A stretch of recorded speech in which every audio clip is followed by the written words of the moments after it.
Good evening, and welcome to the December 11th regular reorganizational board meeting. This meeting is conducted pursuant to California Government Code Section 54953B concerning teleconferencing of meetings.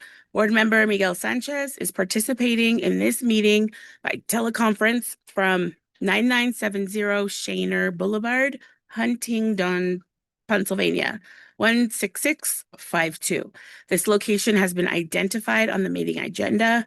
The meeting is being recorded and all actions will be taken by a roll call vote.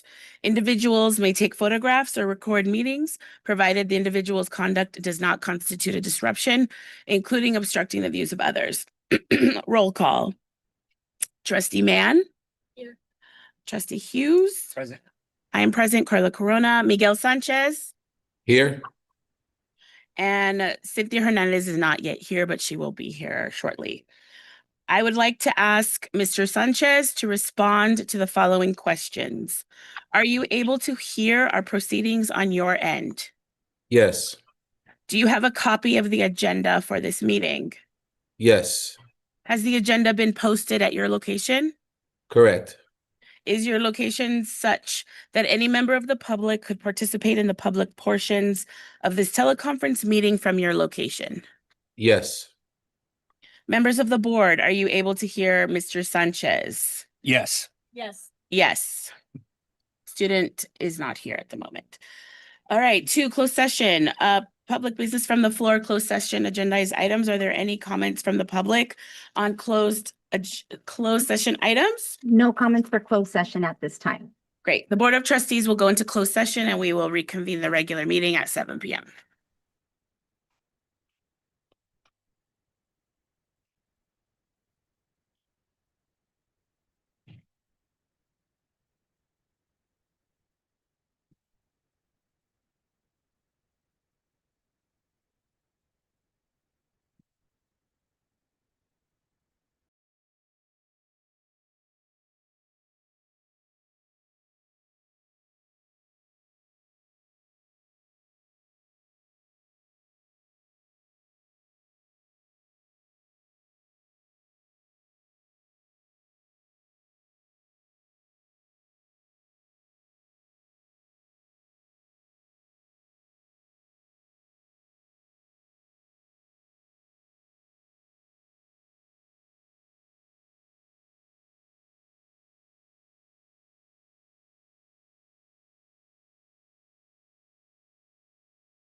Welcome to the annual Valley Union High School District Board of Trustees meeting. This board meeting is being recorded. Anyone wishing to observe the meeting may do so via AVUHSD's YouTube channel. Individuals may take photographs or record meetings provided the individual's conduct does not constitute a disruption, including obstructing the views of others. Those wishing to address items on the agenda and matters that are not on the agenda but within the jurisdiction of the AVUHSD board shall do so in person, complete a speaker form, and give it to the designee before the public comment portion of the meeting. The speaker form must be given to Ms. Orozco before the board president announces the item. Once the item has been called, we will no longer accept new cards. Ms. Orozco will call the individual's name to come up to the podium to provide their comments. Individual speakers are limited to 3 minutes each. A total time for public input on each item shall be limited to 20 minutes. Non-agendized items are limited to a total allotment of 20 minutes. Only one person is permitted to stand at the podium at a time. No speaker may relinquish a time allotment to another speaker. The district encourages members of the public to attend board meetings and to address the board concerning any item on the agenda or within the board's jurisdiction. The board does not prohibit public criticism of its policies, procedures, programs, services, acts, or omissions. Similarly, the board does not prohibit public criticism of district employees. Speakers are cautioned that no person is immune from liability for making intentionally false or defamatory comments simply because those comments are made at a public meeting. Attendees are also reminded of the board's civility policy, Policy 1313. This civility policy requires that members of the district staff will treat parents and other members of the public with respect and expect the same in return. The district is committed to maintaining disruption-free board meetings. The board will not permit any disturbance or willful interruption of its board meetings. Persistent disruption by an individual or group are grounds to terminate the privilege of addressing the board. Persistent disruption by an individual shall be grounds for the board president to terminate the individual's privilege to address the board. The district promotes mutual respect, civility, and orderly conduct among district board members, district employees, parents, and the public. The district seeks public cooperation with this endeavor. Madam President, for the minutes, Ms. Hernandez has joined the meeting for open session. Thank you. Welcome, Ms. Hernandez. All right. B, presentation of colors, Little Rock High School, JROTC. And then Mr. Hughes will lead us.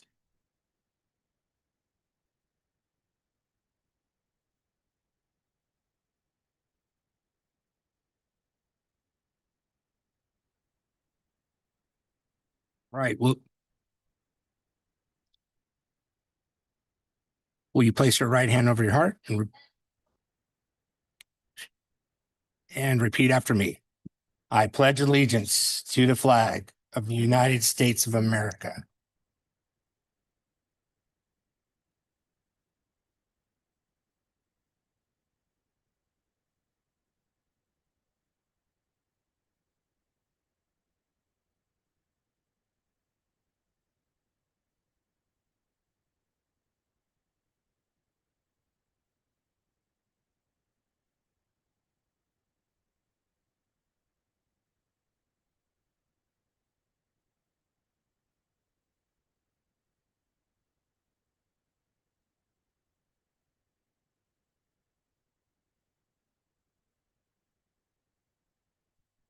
Thank you, Little Rock High School, JROTC. Moving to the next item on the agenda for annual reorganization and election of officers of the Board of Trustees. A, nominations and elections of officers. As required by the Education Code, board officers are to be elected annually. At this time, nominations and elections of offices are in order. B, election, President, Board of Trustees. The Board of Trustees is asked to nominate and elect the President of the Board of Trustees. Madam President, I would like to nominate you to be our president again. Any discussion No. Is there any other nominations? or any other nominations? Seeing none. Mr. Nehan, we good? Good. All right. Madam President, you're again. So we don't, okay, great. You'll go next. Election, C, election, Vice President, Board of Trustees. The Board of Trustees is asked to nominate and elect the VP of the Board of Trustees. Madam President, I'd like to nominate Miguel Sanchez to continue his role as Vice President. Second. And Any other nominations? Madam President, just a reminder, because this is a virtual meeting, we need roll call votes on all items. Oh, apologies. Do I need to go backwards? We're okay. Okay. So I need to do it now. I vote aye. Rosemary, Mann, Aye. Mrs. Mann, Mrs. Hernandez. Aye. I vote aye. Mr. Sanchez. Aye. Oh, what? Great. Welcome back. Mr. Sanchez. Yes. All right, the election clerk, Board of Trustees. The Board of Trustees is asked to nominate and elect the clerk of the Board of Trustees. Madam President, I'd like to nominate Rosemary Mann as clerk. I would second that. Any other nominations? All right. We have a vote. It's an aye for me. Aye for me, Corona. Aye. Miguel, Aye. Rose, Mrs. Mann. Oh, you don't want to say that? Great, unanimous vote for Mrs. Mann as our clerk. E, adopt a yearly calendar of regular board meetings.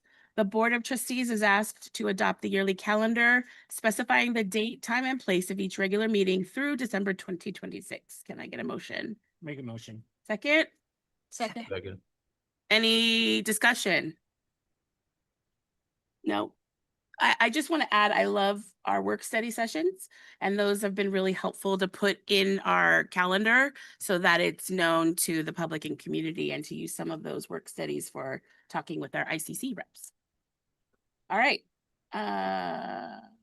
We have a discussion. Okay, all those in favors, oh, no, roll call. Mr. Sanchez, how do you vote? Yay. Mrs. Hernandez? Yay. Mr. Hughes? Mrs. Mann? Aye. And I vote aye as well. And our student is not here. Item pass. F, appoint superintendent as secretary of the Board of Trustees. The board appoints the superintendent as secretary to the Board of Trustees. Can I get a motion? Motion. Second? Second. Any discussion? No discussion. All right, Mr. Sanchez, how do you vote? Yay. Mrs. Hernandez? Aye. Mr. Hughes? Aye. Mrs. Mann? Aye. And I vote aye. G, select board's representative to the Los Angeles County School Trustees Association. The Board of Trustees is asked to select their representative to the LA County School Trustees Association. Is there any nomination? Who wants it? I nominate Rosemary Mann. I'll second that. So we have a motion second. Any discussion? Are you okay I'm good with that nomination, Mrs. Mann? All right, Haven't let's let go you down. down. I haven't let you down so You far. have not let us down. Mr. Sanchez, how do you vote? A. Mrs. Hernandez? Aye. Mr. Hughes? Aye. I vote aye. Mrs. Mann? Aye. Great. Aye, Thank aye. you for your service. H, select a voting representative to elect members to the Los Angeles County Committee on School District Organization. The Board of Trustees is asked to select a voting representative to elect members of the LA County Committee on School District Organization. Is there any nomination? I'll nominate our clerk, Miss Mann. I will second that nomination. Any discussion or any other nominations? Discussion? All right, Mr. Sanchez, how do you vote? Aye. Mrs. Hernandez? Aye. Oh, it's an aye Hughes? for me. Aye for me and Mrs. Mann. Aye. Thank you again. No, I can't do that. Item I, select a representative to the Antelope Valley School Boards Association. The Board of Trustees is asked to select a representative to the Antelope Valley School Boards Association. Can I get a nomination? I'll nominate the clerk, Miss Mann again. I am going to second that nomination. He's laughing. Is I'll there, third that. is there any discussion? No discussion. All right, let's do roll call. Mr. Sanchez, how do you vote? Aye. Mrs. Hernandez? Aye. Mr. Hughes? That's an aye. I vote aye. And Mrs. Mann? Aye. Thank you. You're going to Congratulations. be busy. I She has been busy. You're going to continue to be busy. Select a representative and an alternate representative to the Antelope Valley Schools Transportation Agency. The Board of Trustees is asked to select a representative and an alternate to the AVSTA. Kevin. Who- I'll make a nomination for our Mr. Vensko, Kevin Vensko. Yeah, Can he? He's Carrie. clerk, yeah, Yes. and then I'll be the alternate. Well, I'll nominate that as well. Yes, absolutely. I'll nominate Mrs. Mann for I'll second that. alternate. we're choosing two people on the same one?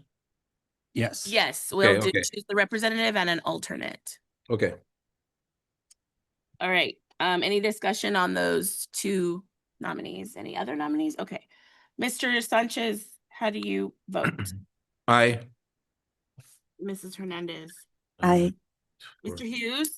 I, I vote aye, and Mrs. Mann? Aye. Thank you. We will take a brief moment for the new officers to be seated and the gavel to be passed. I'm passing it to myself. Thank you.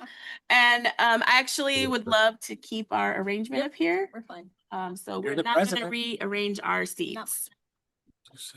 5, Pinko meeting. A, public comments from the floor for Pinko items. Are there any comments from the public on Pinko items? No comments for Pinko items? Thank you. B, Pinko first interim financial report.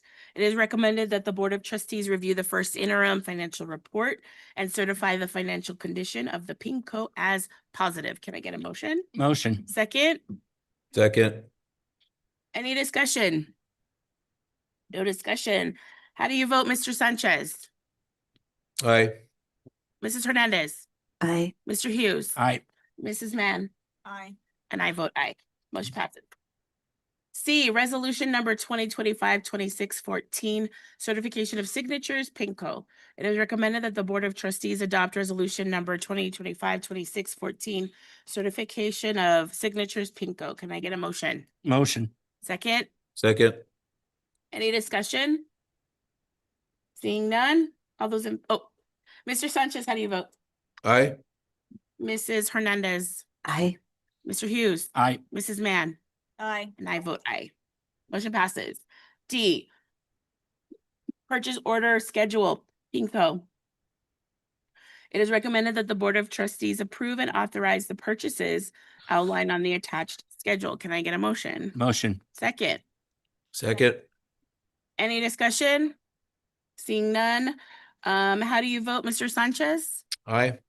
Mrs. Hernandez? Aye. Mr. Hughes? I, Mrs. Mann? Aye. And I vote aye. All right, item passes. 6, reconvene regular meeting. 7, recognition reports, public comments. We're gonna start with A, Hispanic Serving Institutions Tour. Ms. Williams. Good evening, members of the board. Thank you for the opportunity to share highlights from our recent college tour experience. Tonight, we're pleased to introduce the outstanding students and staff who will share their experiences from the trip. Dr. Taylor? Welcome, Dr. Taylor, and all of you fine students. Greeting to our distinguished Board of Trustees, our Superintendent and Cabinet. I am Dr. Catherine Taylor, Director of Equity, and I am excited to present to you information on our recent Hispanic Serving College institution and university tour.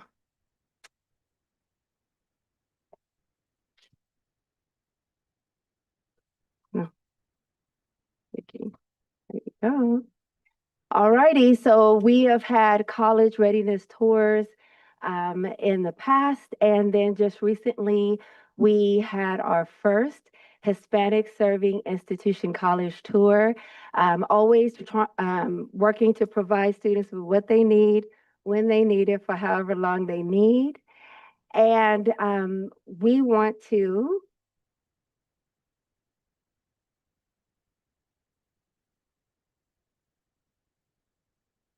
first start off with what is a Hispanic Serving Institution, so that everyone will know. A Hispanic Serving Institution is a designation, thank you everybody for your help, is a designation by the U.S. Department of Education for accredited colleges and universities that meet the mandated criterion of an undergraduate full-time equivalent student enrollment that is at least 25% Hispanic. And there are many benefits to that. The key benefits of HSIs are increased access to colleges and universities, targeted support, enhanced student services, culturally validating environments, and stronger graduation outcomes. I have the privilege tonight to be accompanied with our brilliant scholars that attended the tour that we'll present to you, as well as one of the fantastic chaperones that attended. And they're going to give you their experiences and present to you the opportunity. Good evening, members of the board. My name is Johanna Aguilar. I'm a senior at Palmdale High School, and I'm going to be going briefly on to speak about the different types of universities that we had the privilege to attend. So we went to University of Texas San Antonio, which has a 60% Hispanic enrollment. We went to the University of Houston, which has a 33.6% Hispanic enrollment, Texas A&M, which has a 27.8% Hispanic enrollment, and UT Austin, which has a 25% Hispanic enrollment. Good evening, members of the board and cabinet. My name is Diego Escalante Tanori. I go to Little Rock High School, and I'm a first-generation student here in the U.S. Good evening, members of the board. My name is Jaden Keller, and I'm a sophomore at Highland High School.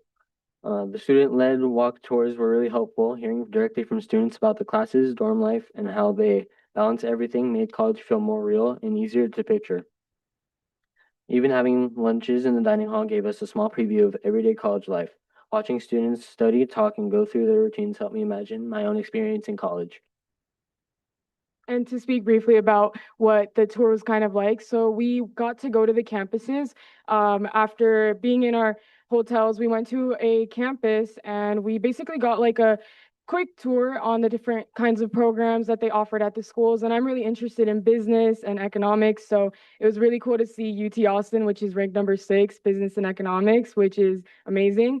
And we also got to go into the dining hall. So we got kind of like that college experience, what it's really like to go through like, you know, the classes and then the dining hall. And we even at University of Houston, we got to go into one of like the dorm setups, if you see at the top corner. And then we also got to go book shopping and kind of buy like different types of merch at these different schools. We would definitely like to say that experiencing these colleges firsthand is a lot more different than researching and looking at them online. And yeah, it was a really fun opportunity because we got to see what it's like. The process is really different from high school and totally unexpected. It's like, I would say kind of like boarding school, and it's like, it's different to go through the dining halls than to go to like, you know, high school lunches. And we also got to have a bit of like leisure time and fun activities outside. So yeah, after we spent a lot of time walking, speaking, learning about these majors, we were able to spend much needed recreation and leisure time, which we absolutely loved. As you can see in the middle of the screen, we were able to visit famous Buc-ee's, which in my opinion have the best bathrooms in the world. We were also able to visit the Riverwalk, which is so aesthetically pleasing. And I personally got the opportunity to try out a VR simulation for the first time. So we got many new opportunities and chances to relax apart from the universities. The recreational activities gave us a chance to bond outside of the structured college visits. They allowed us to connect with other students and make new friendships.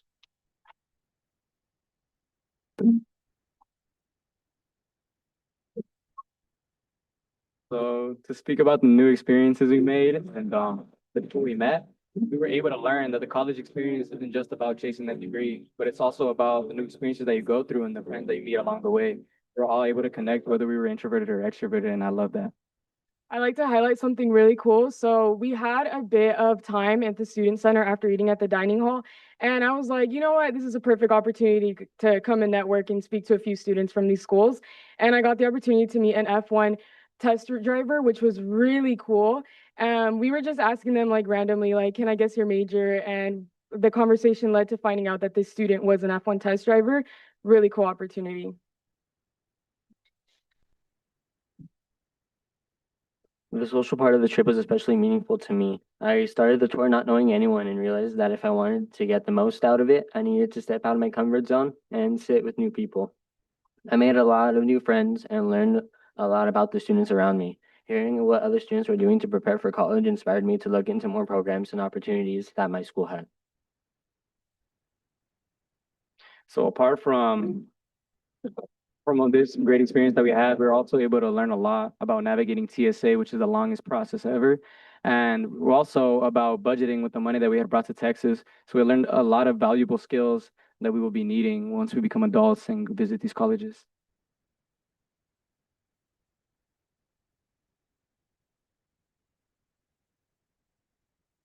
Good evening, members of the board. My name is Martha Mendoza. I'm a counselor at Palmdale High School.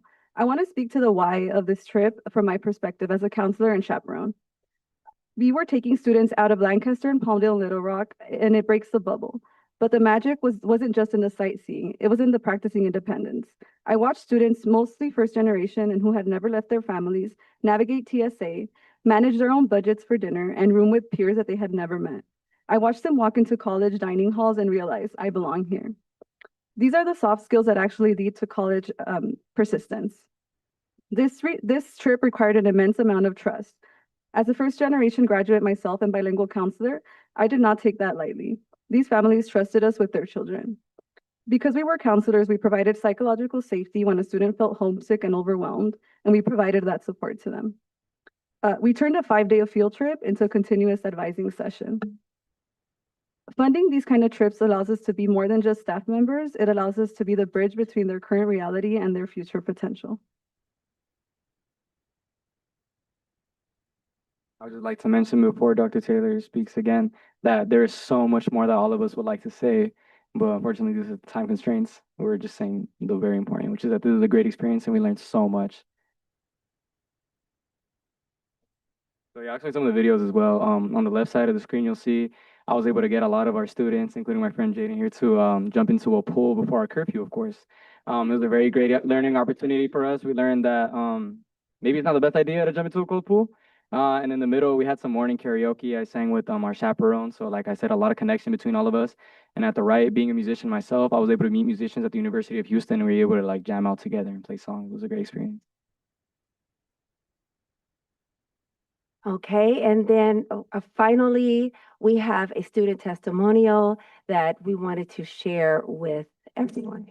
Hello, everybody. Here we are trying to board our last plane going back home, but we would like to talk to some of the students to see how you enjoy this trip. Can you tell us a little bit more about your experience? Hi, my name is Anna Morales. I'm a junior at Eastside High School. My personal experience, I really loved it. UT Austin is actually one of my dream schools, so having the opportunity to go explore the institution and hearing other perspectives, because I want to be a neuro-oncologist with brain cancer, and hearing someone else from like a neuroscience major, it is different than, you know, just hearing it online and whatnot. I also think it's satisfying to see the factor that, you know, being in, you know, the dining hall is kind of seeing like your perspective of how you would be in a college and whatnot, as well as like kind of stepping into certain institutions and kind of seeing the perspective of like, you know, a private, since we did mainly go to public, we see the difference and whatnot. So I think hopefully next time we get to go to private institutions to kind of see like the differences, especially like connections and whatnot. And, you know, they are completely different, but hearing on the more public perspective, there's a lot of opportunities,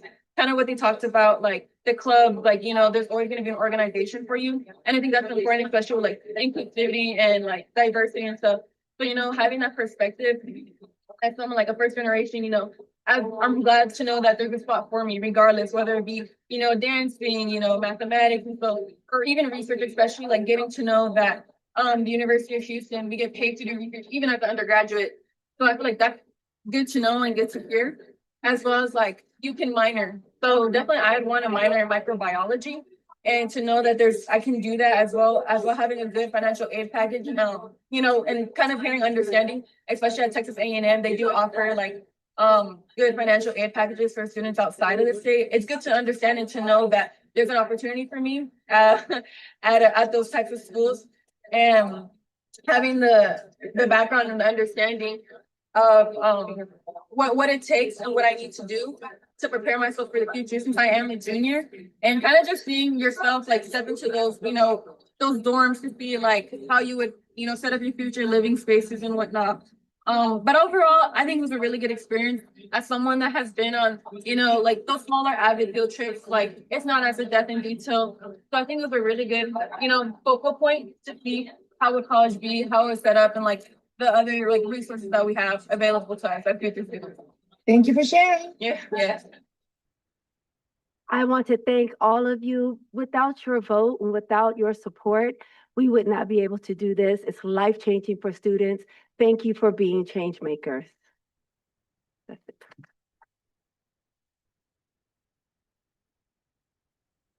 Any questions? I Or have any- some questions, but let's start with other board and Mr. Sanchez, jump in if you have any questions. No questions. Just want to have a comment. Just it was glad to know that y'all got to see firsthand and the validation that culture and community does exist 1,004 miles away from home. That was a good deed for sure, and you all are welcome for the thank yous. And thanks for clarifying that you jumped into the pool before the curfew too. Thank you. Yeah. Don't want any accidents. First, we gotta make sure. Mrs. Mann? Yes, so are you all three seniors? No? It's two seniors. Okay. No, I am a sophomore. Oh, very good. I'm glad that you were able to go and experience that as a sophomore. So now you have a further goal. Out of the two seniors, how are you looking to send out applications for Texas, A&M, or San Antonio? So actually, I was not planning to apply to any schools out of state before this trip because I just like, you don't really know what kind of schools are out there. And I feel like I was really scared to leave family like too far. But knowing that, like, the students were explaining to us about the schools and knowing about the business program at UT Austin was definitely like, okay, I'm going to apply to this school because they just have such an amazing network and internship opportunities. So definitely, I am going to be applying to UT Austin. And I hope I get it.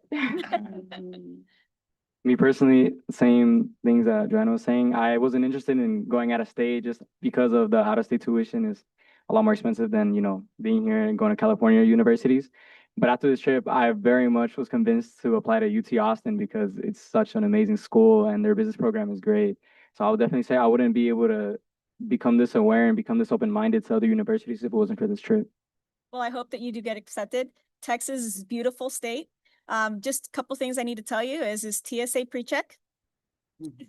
Trust me, you will never have problems with TSA. And then also apply for CLEAR. You'll zoom right in and out of the Just go get airport. global entry. No. Funny side note, when we were there, it was funny at the Texas airport, they had a specific sign saying no guns allowed. Yeah, I know. Like they specifically needed to clarify that they're in Texas. They needed to clarify it. Just a couple guns there. Thing I like was the gas prices. Yeah, right? Oh, wow. Somebody needs to do something about that. Somebody do something. I'm so happy for you guys. I am so glad you went. Yes. Do you have any? Yeah, I do. Oh, go ahead. I just- I just want to say to our cabinet, Mr. Nehan, outstanding job sending these kids and making sure this happening for them. Obviously, you can see how impactful it was. That's what's great about this school district is just the amazing people that get to produce amazing kids. And good job to you guys for being amazing kids. Thank you. I know you are having a hard time speaking right now, but Mrs. Hernandez, would you like to add anything? I think you can hear me if I whisper. Yes, I just have a question about your extracurricular activities. You said that this was one of the first times you were wearing the VR glasses. You were in a VR simulator, you were in Oculus, a VR simulator. Was that on the campus? No, actually, it was during one of our when we went to the Riverwalk. There was this one place where they were offering VR simulations of the first man on moon, so the first Apollo 11 mission, and then the Titanic. And I was just blessed enough to go there and be able to spend some time in that with my friends, and it was really nice because it was on my birthday. Actually, matter of fact, Oh, how it was great. nice. Happy birthday. And then, Joanne, I'm really excited you're considering going there and you're considering business as your major. because I see you everywhere. You're very committed. I can't even keep up with your extracurricular activities. Thank you And so much. you guys cannot go wrong with business. I hope to be seen more. Thank you. Yes. Thank you so much. This brings me so much joy. You have no idea. This pictures your story. How many went in total, Dr. Taylor? Students. There were 45. Wow. And how many chaperones? There were Five. five. That's great. And then what was the process to select students to go on this HSI tour, considering there are hundreds and hundreds of Yeah, kids? so I go through a Google form, and in the Google form, they present short essay answers, or their essay questions, asking them what they know about Hispanic serving institutions, why they should be selected, what that would mean, and then they also have to upload a very short video, just introducing themselves and explaining. And so then there's a selection panel. And that selection panel chooses students and try to get students 10th grade through 12th, try to get some from all the schools. Right. Thank you. That was excellent. And also, just as a first generation college student myself, I never had these opportunities when I was in high school. And if I would have only known what was out there, who knows where I would have ended up. But you have to take the jump, you have to take the risk. And the thought that you are now open to potentially out of state for you, Johanna, that is awesome. And for you, tell me your name again. It's Diego. Diego, that's what I thought. Okay. Don't give up your music. Hopefully, no matter what you do, even in business, in college, get in a music club or get in a club of sorts, because that's just as important. Thank you so much. Yeah, I was definitely asking about the music clubs and programs at each of the universities. But like I said, none of this would have been possible without this experience. To me, it's such a top 3 experience, I feel like, for all of the students that went. We just all loved it so much. And a lot of us were actually kind of sad to come back, to be honest. Oh, wait. And I love how it's different schools coming together. So now they're friends. You've all made new friends, and networking and support. A support system is really important. I would definitely say that. I did not know these two almost at all until before this trip, but after this trip, I've been able to connect so much with them and network. That's It's so great. great. Great. Thank you so much for this presentation. And Mr. Nehan, we're continuing this, so this is a yearly thing. Okay, great, awesome. Thank you. If you ever need a chaperone, no, I'm kidding. Yeah. We can vote on it. I don't know if you can be the chaperone. I'll get you on scooters. Yeah. I go chaperone. That's the other one. All right, moving on. Thank you so much, everyone. It's great to see you all again. Good job, Dr. Taylor, as well. All right, next up is a presentation on core instructional model. Dr. Grado. Thank you, Madam President. As part of the MTSS framework and Tier 1 interventions, we look at the academic program and ensure that our students are getting a sound educational experience. And about 3 years ago, we landed on the core instructional model, which we've gone district-wide with. So here to give more about it is our Director of Educational Services, Charles Dunn. Welcome.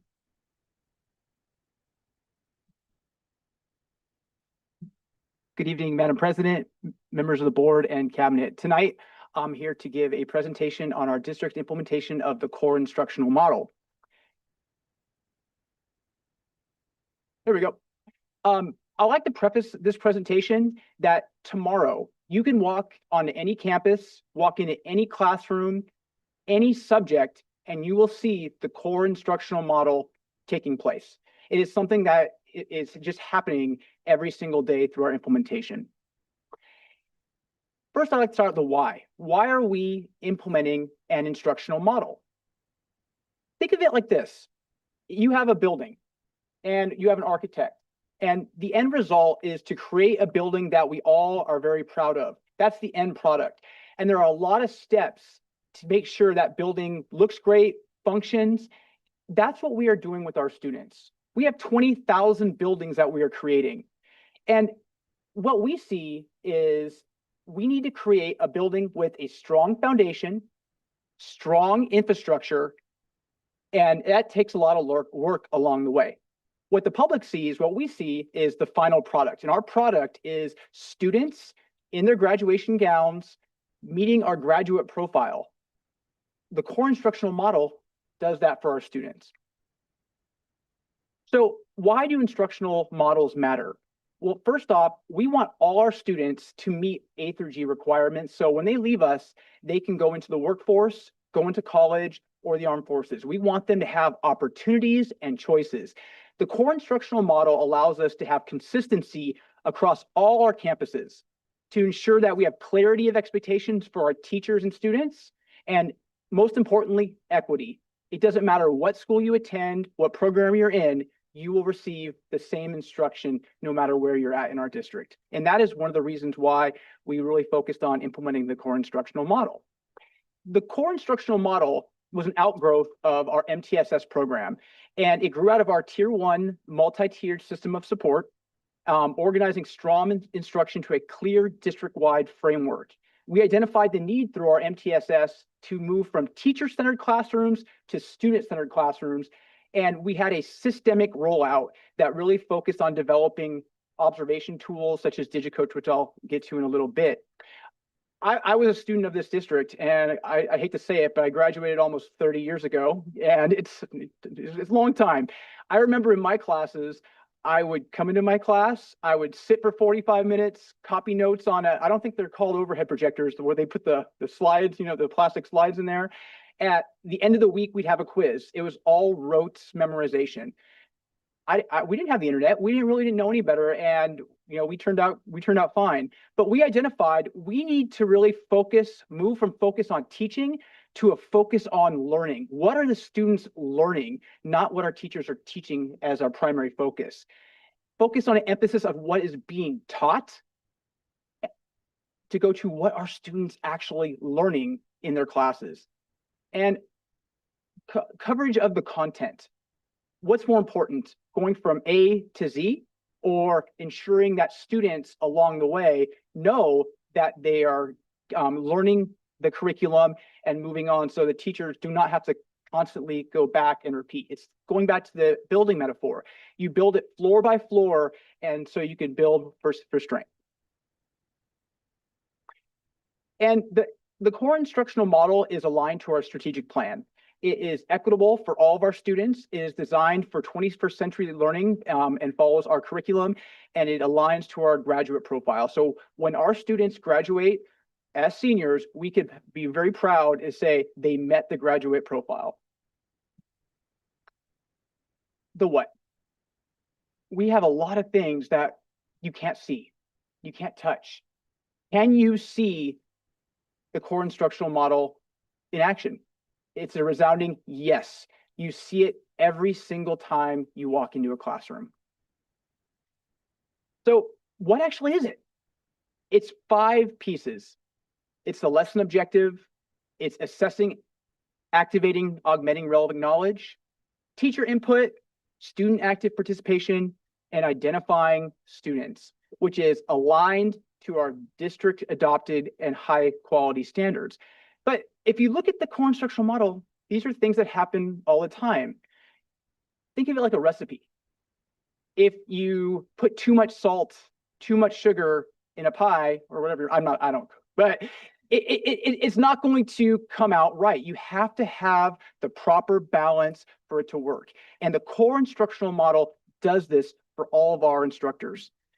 There's 4 components, and this is the proper ingredients and in the proper proportions. So activating and assessing and augmenting relevant knowledge. This is the first 20% of a lesson. This is where the teacher asks questions. They get that emotional hook to get the students connected to the lesson, and students will understand the objective. When you walk into a classroom, you see the objective posted on the board. So when students leave that classroom at the end of the day, they'll know exactly what they learned, but more importantly, why they learned it. Teacher input. This is where we move from when I was in school, teacher lecturing was 65 to 85% of the lesson. We need to move away from that. We're going to turn that through the core instructional model into 20%, where that's where the teacher models, questions, they explain the process and give real world examples so students can get excited about what they're learning.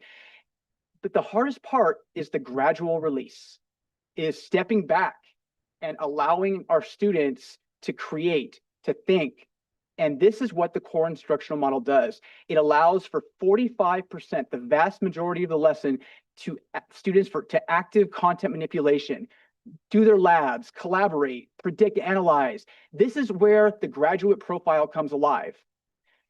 And once students are done with their participation, the teacher identifies success through multiple ways, asking the students what they learn, students report on the objectives, celebrating what student learned, and through the whole lesson, the teacher is monitoring and adjusting. So these are the 4 components in the proper proportions in the core instructional model. What it looks like in the classroom. If you walk into a classroom, you're going to see clear objectives. You're going to see a lot of student discussions. You're going to see tier 1 instruction meeting the diverse needs of our students. It works for all levels of students in support classes to advanced placement students. You're going to see ongoing checks of teacher feedback, professional learning, collaboration, but most importantly, a culture of success with clear goals and visible learning taking place. So the how and the impact. The core instructional model is something that it was an outgrowth of Anatomy of a Lesson, which we started pre-COVID. When we returned in 21 and 22 school year, we really wanted to find a model that all students can utilize. So in 2023, we laid the foundations of the core instructional model. We launched the core components, introduced it to all of our classroom leaders, and built common language and walkthrough tools. Last year, we expanded. We really focused on the data. What is the data telling us that the core instructional model is providing? And we really focused on our DigiCoach walkthroughs. And for those of you not familiar with DigiCoach, DigiCoach is a tool that allows administrators, teachers, and students to gather data on their classes. And I went on some walkthroughs today, having students on those walkthroughs is the most powerful tool because they'll tell it like it is. They go into a classroom, we ask, did you see learning? We saw it, that's the best learning we ever saw, but they'll also give you the other side. That's the data that administrators, we really, really thrive upon. This year, we're aligning the process. Lots more data collection. We're really working with teachers to reflect. And we've also worked with AVTA, Human Resources, to embed this into our certificated evaluation process. So the evaluation process is now based on the core instructional model. So the results and the impact, for time, I'm not going to spend too much time on this, but lots of classroom visits and lots of teacher and student feedback.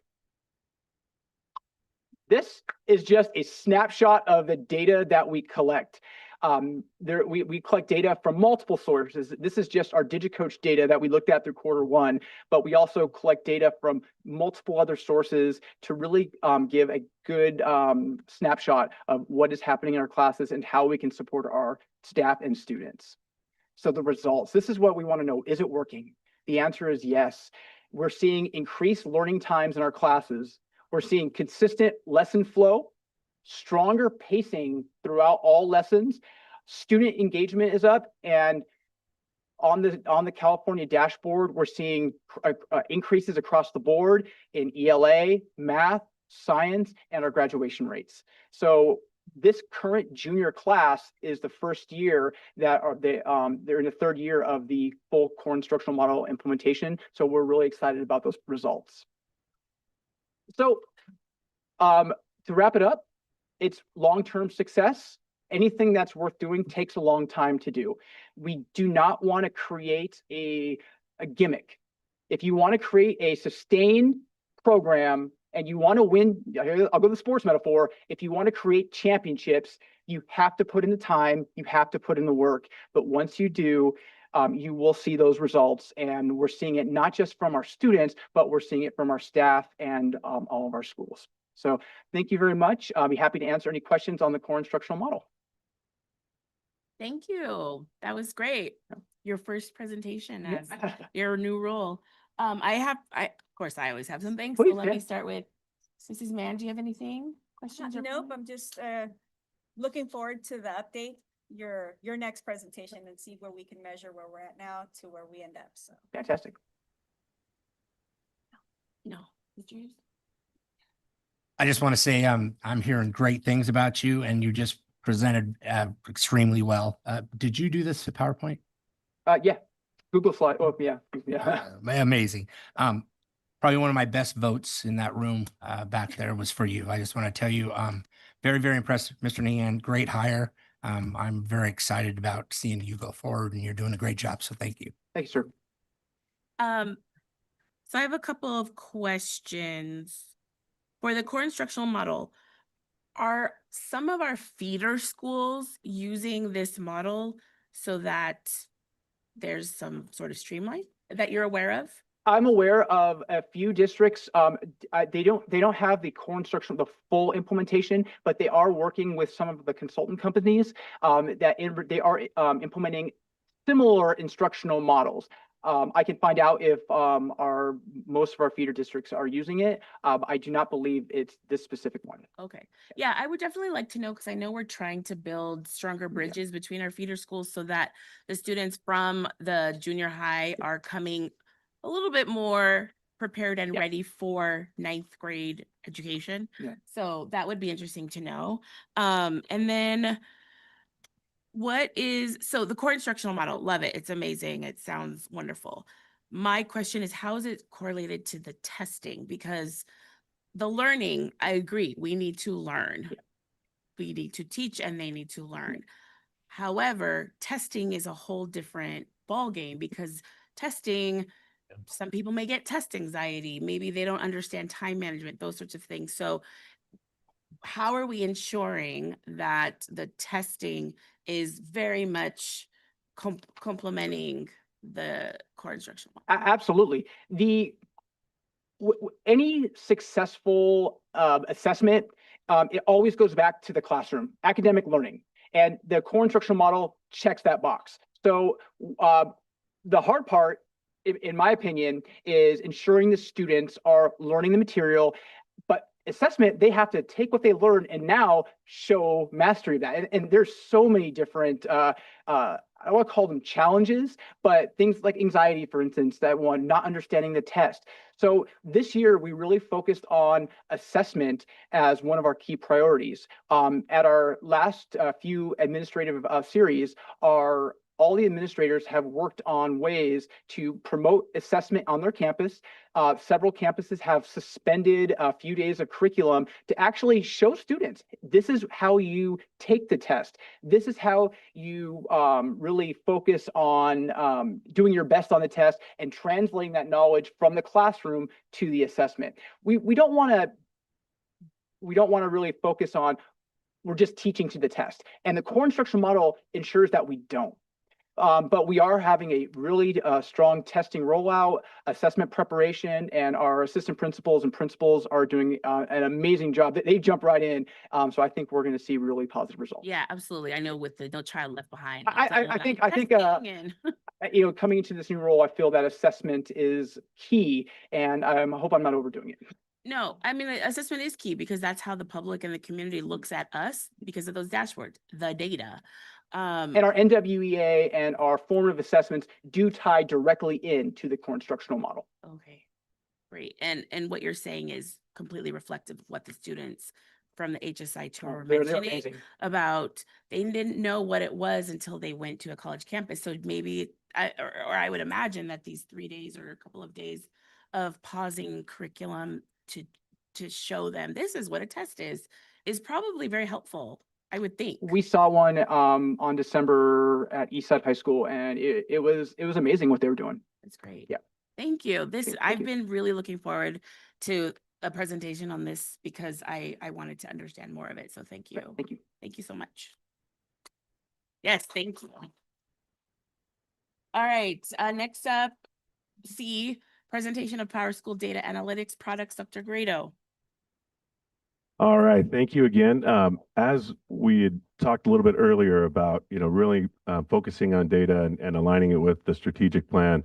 We've done our homework on looking at what data pieces can we put together that really shine a light on how our students are achieving and growing in our schools. So here today, we've brought some representatives from Power School to give a presentation on some of the data suite that we are looking at currently. Great. Thank you so much. Thank you, Madam Board President Corona and trustees, Superintendent Ian. Thank you for the opportunity on behalf of Power School to be here tonight. We appreciate and value your time as we focus on enhancing students' successes and supporting the district priorities. My name is Rich Vesga, and I have the privilege to work with LA districts and helping them as a tech advisor to go ahead and to support teachers, schools, districts, families. Power School is headquartered in Folsom, California, which is near Sacramento. Globally, we support over 16 million students. In California, we support over 4.7 million students over 1,000 districts. Our ecosystem empowers school leaders, counselors, teachers, and families.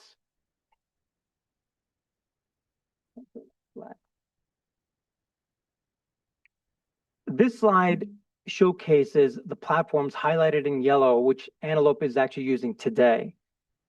In green, those are the highlights, which are the platforms which are upcoming enhancements. This includes streamlining assessments, supporting MTSS to provide insights at the district, the school, and the student levels, and also to provide a clear view of which interventions are most effective for students. It's also boosting ADA through our attendance intervention, supporting PBIS initiatives, and most importantly, unifying all this data into a single platform through analytics, which will also help to provide flexible dashboards and a deeper visibility into student performance and outcomes.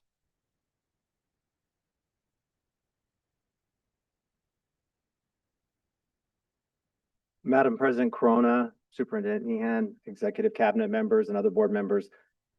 I'm your former Newhall School District Superintendent, actually here joining you tonight. I'm now the Senior Director of Education Leadership Strategy, where I deal with school districts and support them in visioning around the work that they're doing and forward setting in their progress. Here's what I love. You just talked about instructional core. What we're going to share with you tonight is going to dovetail and support that work exactly how you would want as board members and cabinet members in your district. So the student analytics, which you can see in front of you, supports that whole child journey, giving you access to all kinds of data, from whether it's attendance data, behavior data, suspension data, honestly, any type of data that you want in front of you. It's going to give you this visibility into these data dashboards that can look at real-time data, or it can look at longitudinal data, year-over-year data for you to have access to. The great thing from the end user perspective, you guys are a Power School customer already. So when you think about the users in the system, if you notice in the upper right hand, there's that like a drop down menu. So your folks are not going to have to go in and out of different systems. They're going to be able to toggle within the system that they're already used to using right now. Then when we talk about performance matters, this is the real alignment from what was just shared by your director. Performance Matters is this new assessment platform that you guys are looking and considering tonight that will allow teachers to transform how they are monitoring student progress towards student mastery of those standards. They'll have access to item banks. And then the really cool feature that's built into this assessment platform is called Power Buddy. Power Buddy is our version of AI that's built into this system, which allows teachers to create assessments that are aligned to grade level standards. They can choose the rigor, they can change the readability of passages, and it generates for them. And here's the real added bonus. It actually has the ability to score open-ended items for teachers using a rubric that's extremely, extremely accurate. And then the real power for the teachers is their ability to inform their teaching and lesson planning while being able to differentiate and accommodate for student need to personalize learning and increase outcomes, which was just shared.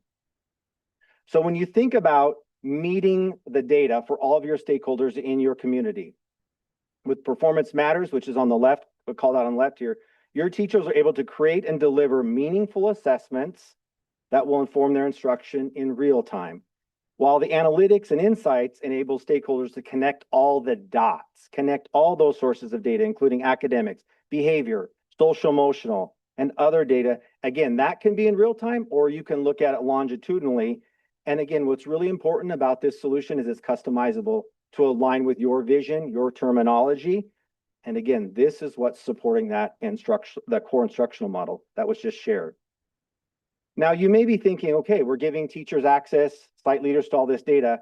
Now, how can we support them to be able to provide them easily accessible curriculum and lesson planning resources? That's where curriculum instruction comes into play.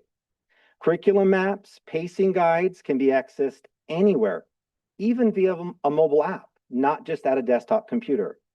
The true value of the curriculum instruction resource is that it allows teachers to be able to share their lessons with others. They can save it in real time and access it anywhere. And the added bonus again with curriculum instruction, Power Buddy, that AI tool, it's built into it. So that allows teachers to be able to revise lessons, modify lessons to be able to meet the needs of their students. Again, you might have a high school student who's not reading at a 10th grade level, and you can again modify through Power Buddy, can change the readability of that passage to support the teachers and meet the kids where they're at. Then let's talk about attendance and attendance intervention. With PowerSchool, you're going to have the ability to address two main challenges. One is chronic absenteeism, and the second is around behavior. I'm going to first start with the attendance intervention. This solution allows, it's like an all-in-one attendance supporting model. Again, here's what's important, I think, for your district. It supports up to 80 languages. So when you talk about communicating and reaching out to your stakeholders, you'd create the message in English. Let's say the family only speaks Tagalog. They're going to get the message in Tagalog.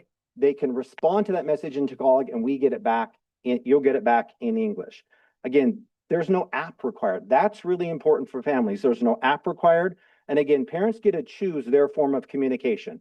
Do they want it in email? Do they want it in text? Do they want it in a phone call? Or do they want it in all of those modalities? They'll be able to choose that. Again, rather than being a reactive solution, which a lot of times that's what happens, you're sending out the ladders after the fact, you get to change that from it being a reactive, punitive solution to you can actually send positive communication out ahead of time. So as soon as a child has a perfect week of attendance, you can have an automated outreach to that family saying, we're really glad. John, Jose, Sarah, whoever was here this week, we look forward to seeing them next week every day as well. And again, what really is important is here is you can start to identify trends, looking where there are significant challenges on certain days. So then you proactively reach out to families and students and engage them to change that trajectory where there's a certain day of the week, certain time of the year where attendance is a challenge for them. And most importantly, on the attendance side, as a former superintendent, increasing kids coming to school, guess what that means? Increase in ADA, which is funding, which is what we're all looking for, especially in an era that we're in right now. And then let's talk about behavior support. So our behavior support solution is designed to support like positive climate and school culture across the district, focusing on student well-being. The power of the solution is in the data analytics, which is going to allow the site, the district, the teacher to look at these trends around different behavioral challenges, different behavioral needs, and be able to determine how they could better support kids around behavior. This is a proven solution, just like attendance, the attendance intervention solution. It's research-based and proven to have a positive impact. I'm going to now turn it back to Rich to share a little bit around the implementation.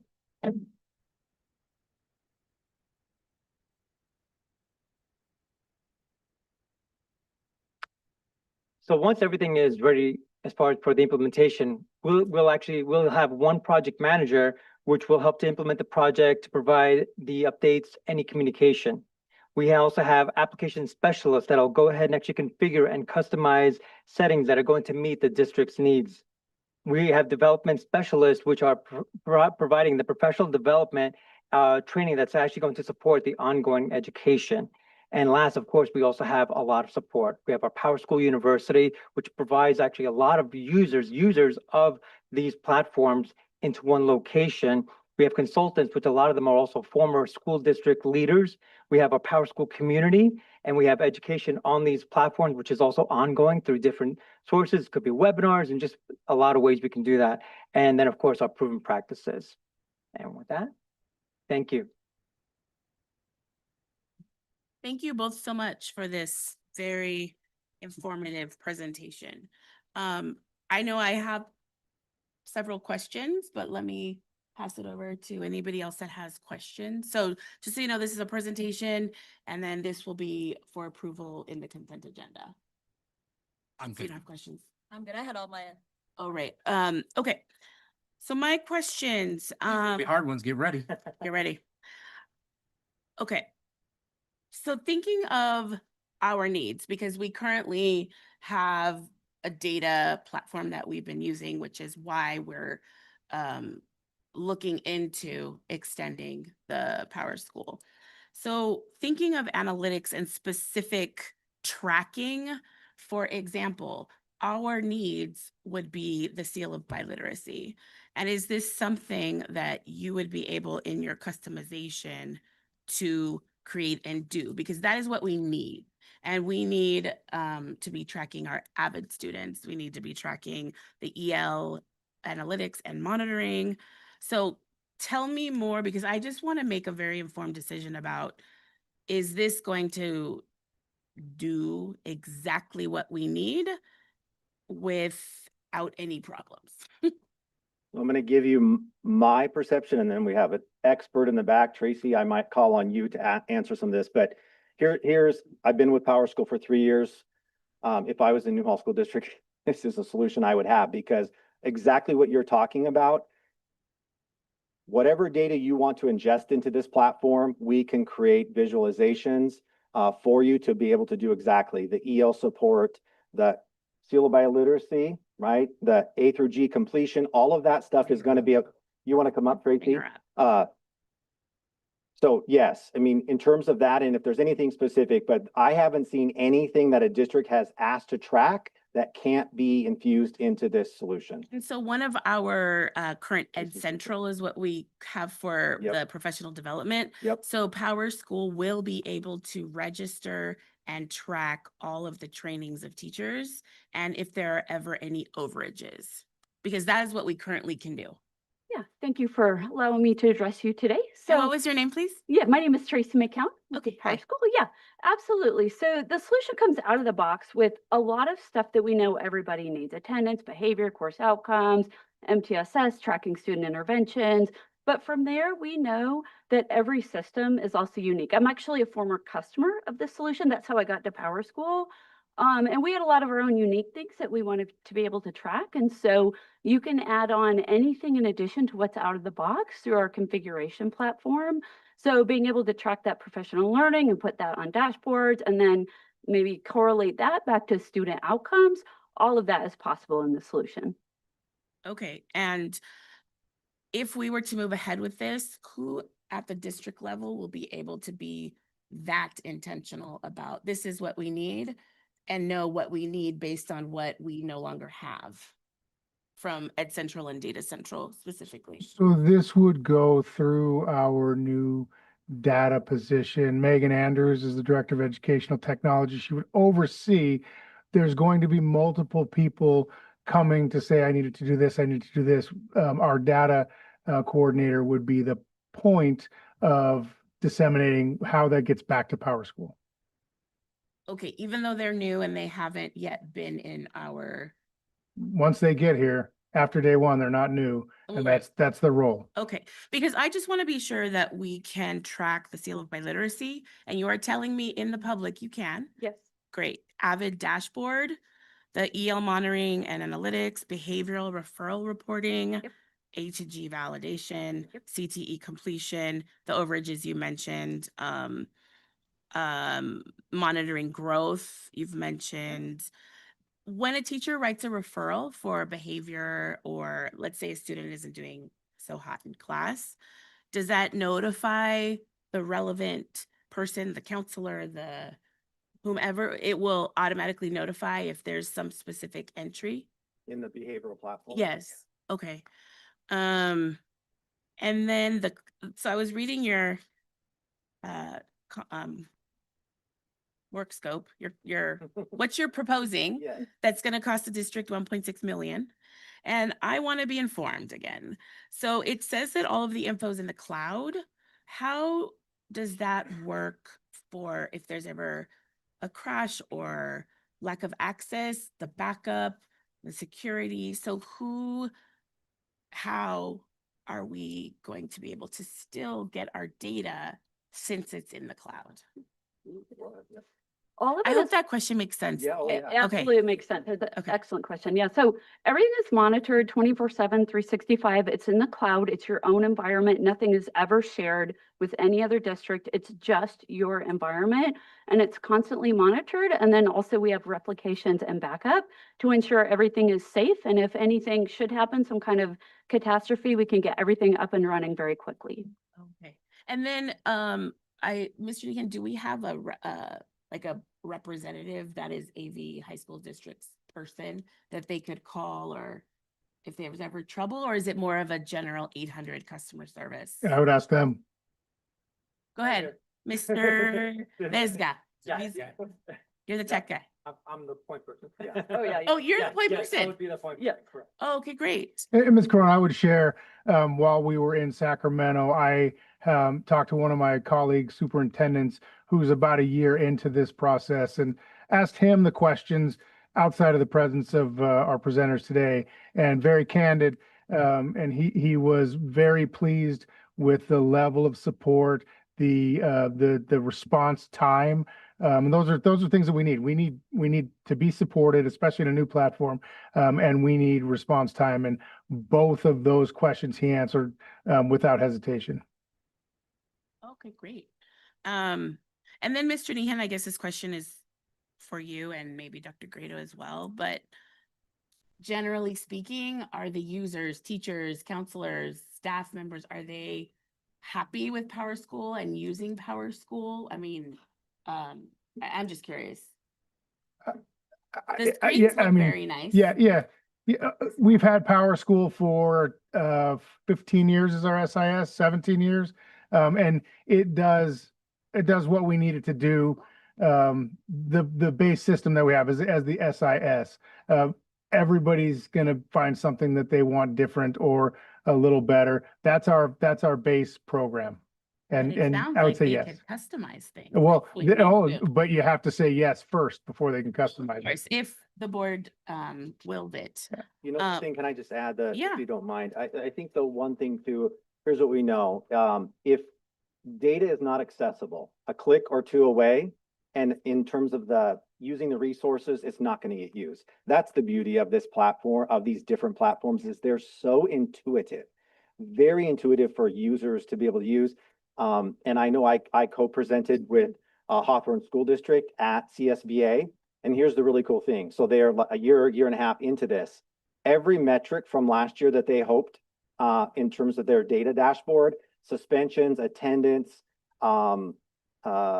their ELA data, math, science data, every single metric up. Every single metric. And in fact, their data improvement in like ELA and math is like double what the state's average is. So, and a lot of that, yes, it's the work that you often do on your instructional core and those kind of things. But I think this platform gives you and your end users, your teachers, your community ability to really be transparent around the work that's going on. I think that's that's just me speaking from a former superintendent. That's the power behind it. And Ms. Corona, if I may, we had about 30 people that were on the committee that vetted this, and they were from all divisions. So we had student services, business services, HR, everybody that was would be using this were on the committee, and it was an overwhelming decision on this one. And I know, again, I teach at a community college and we use Canvas, and we get, when I was learning it, they gave us something called a sandbox. Was that a part of the demonstration where people could go in and kind of play a little bit? Yes, in fact, Ms. Andrews has a few slides that actually showed the process, if you would like to see that, on how this was chosen. Please. Okay, so I wanted to talk about how we got to the decision that Power School was the product that we would be the best choice for us. And in order to do that, we started out when we realized we needed a product that unified things. We started out with a survey of all of the major departments here: student service, business services, our educational services. We surveyed site admin, administrators here, teachers, coordinators, instructional partners, our data techs, our classified staff who are working heavily in these systems, across EL, special education, PBIS, MTSS, attendance, curriculum, across as many metrics as we possibly could to ask what are their needs, and what are their wishes. Because one of the frequent pain points, as we have discovered in this district, is that data is siloed and sometimes it's hard to take action on siloed data. So one of the biggest takeaways from this was the desire to have a one-stop shop where we could get this data, to make it easy to access and understand, and to have a dashboard where we could look at analytics and metrics and drill down and disaggregate data as we needed to based on the situation. Another desire was to be able to have different levels of data availability based on the role of the person looking for the data. So teachers see what's relevant for teachers. If they want to look bigger, they can see bigger, but they're going to get teacher presenting data. Our coordinators of different programs will be able to start at that level and look at the program level, drill down to the individual student level, drill up to the overall school level, and so on throughout all the different roles. So those are wishes, and those were high priority items. We gathered a wish list and presented it to the different vendors. We actually had 2 different vendors that we identified as having suites of products that most closely aligned to the needs that were expressed in these surveys. We invited both of these vendors in back to back on 2 different days to provide demos for us. These representatives were at this meeting. We had 22 to 25 people at each meeting that were participating in these demonstrations, asking questions, grilling the presenters to find out if these products were going to meet our needs. And at the end of that, we gave a survey to ask, okay, based on your standing, what do we need to know more about? What do you feel good about? And what do we need to take as next steps? Quite a few people made requests for hands-on demo environments. So both systems provided us with hands-on demo environments. Both were really great about feedback, about being available for questions, and anything we needed, they were very prompt to respond.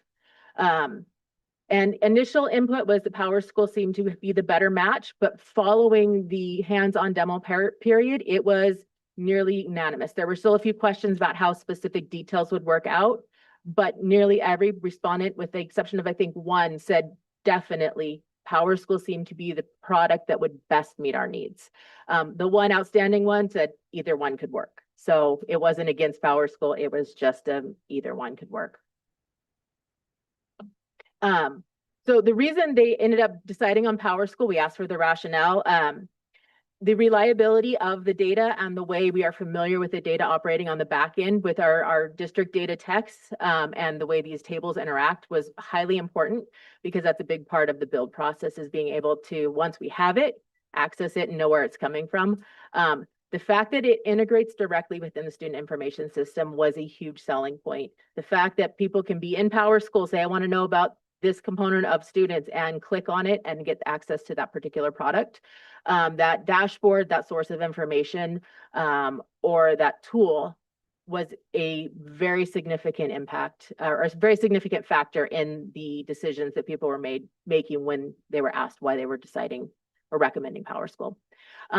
Significant benefits that we see coming out of this: improved data access.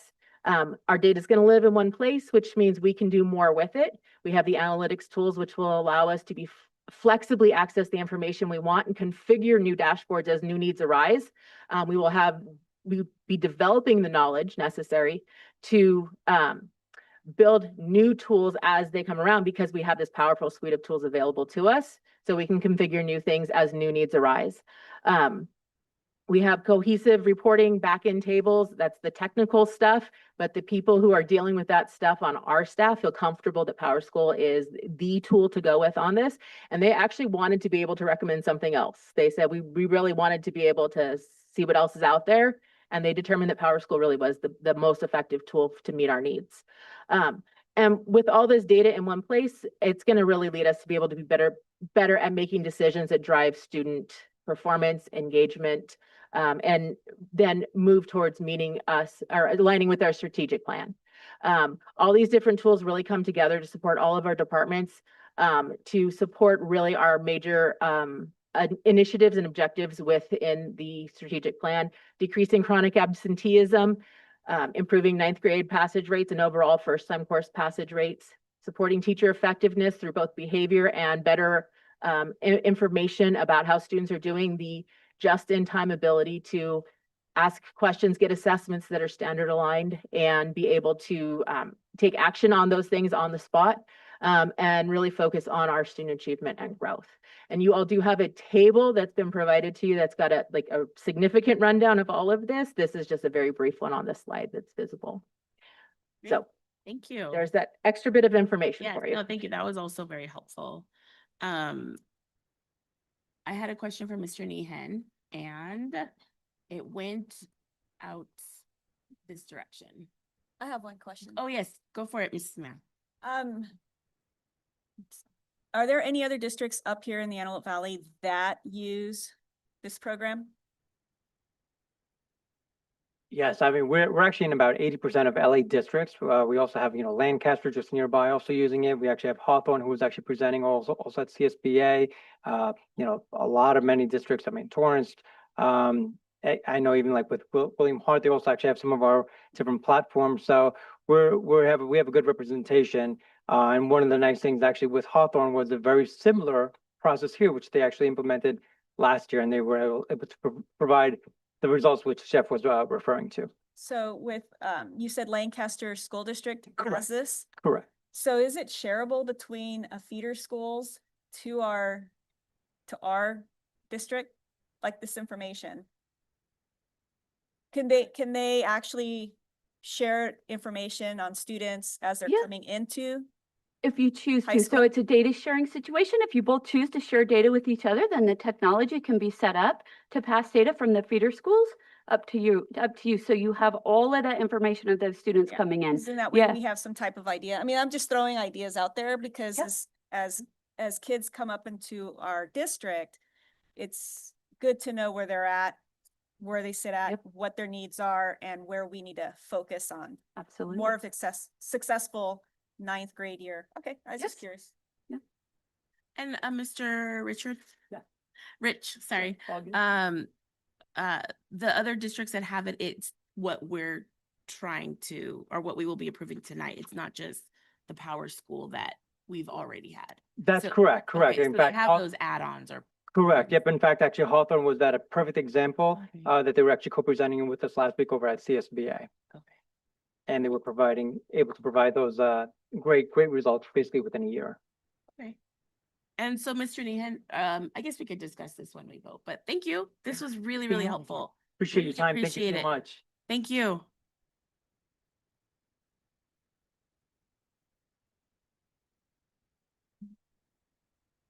All right, D. This is just a board discussion for digital subscriptions. And let me find my paper.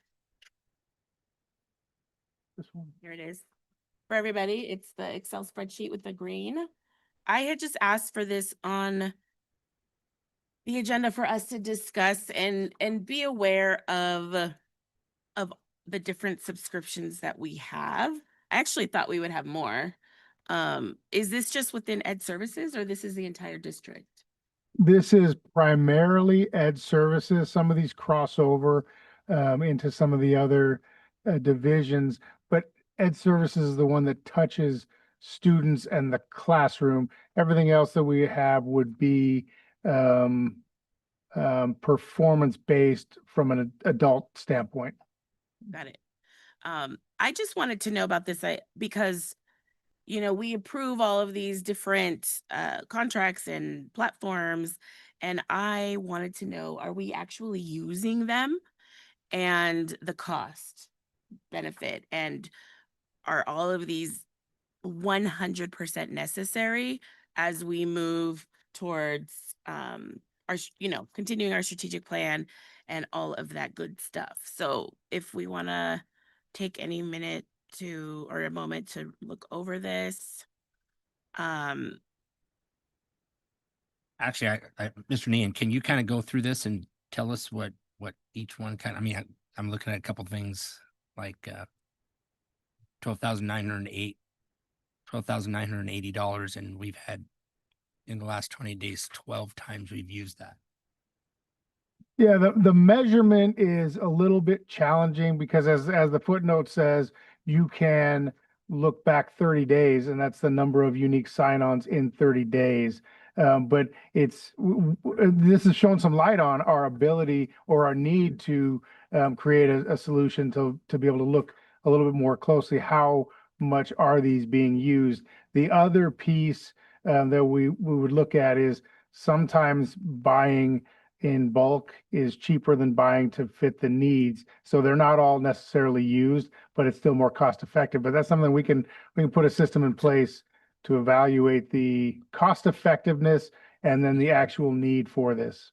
So can you kind of like go through this just as before like next meeting and kind of doge this to make sure we're spending our money effectively? Absolutely. Yeah. All right. That's all. Thank you, Mr. Yeah, I definitely think we could cut this. Before we get into big discussions on this, if you could do that, Yeah. Mr. Nehan. So I would like to see us go a lot under $1,073,000 for digital. So just if the board does approve the Power School data suite this evening, that number is going to go up automatically. Sure. So just bear in mind, we're working with a higher number if the board approves that. That'd be added to the list. Yeah, we understand, but looking at all this other stuff, and is it duplicate? I mean, can our power schools deal with some of the stuff that we're doing? Potentially, yeah. So that's what I would ask if it's okay with the board. No, definitely. I mean, there's several here that in the past 28 days, no one has used it. And that's, 24,000, 5,000, 35,000. So that's telling me that maybe there's another way. So, Well, just a good view. Yeah, good review of absolutely. this. Yeah. so thank you. Thank you for doing this. All right. Antelope Valley School Transportation AVSTA report update. Mr. Vensko. Good evening, Madam President and Board of Trustees. I wanted just to give a quick update. At our last AVSTA meeting, the district selected new members for the presidency, vice presidency, and clerk. The districts also approved the first interim, which is with some updates from recommendations from the board. So good news there.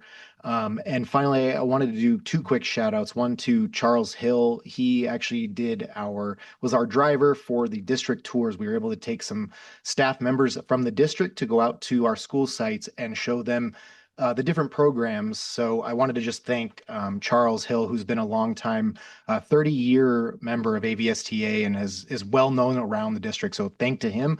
And finally, just wanted to thank again all the drivers, all the aides, and all of AVSTA staff for getting our students to school on time and safely. Thank you very much. That concludes my report.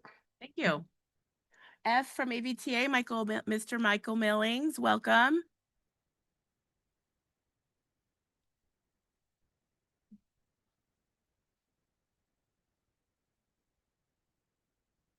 Good evening, everyone. Go Power School. I will keep it short and sweet. The collective we of this district have made noticeable positive strides in 2025. Let us keep that same impetus in 2026. I wish each one of you a wonderful holiday season with family and friends, and have a wonderful evening. Mr. Milling's got a couple questions, or maybe just one. Are you for the Power School? Do you like the Power School? Yeah, I think generally speaking, the majority of my members are fans of Power School. Yeah. Thank you. Good to know. Thank you, Mr. Millings. G from CSEA, Mrs. White. Welcome.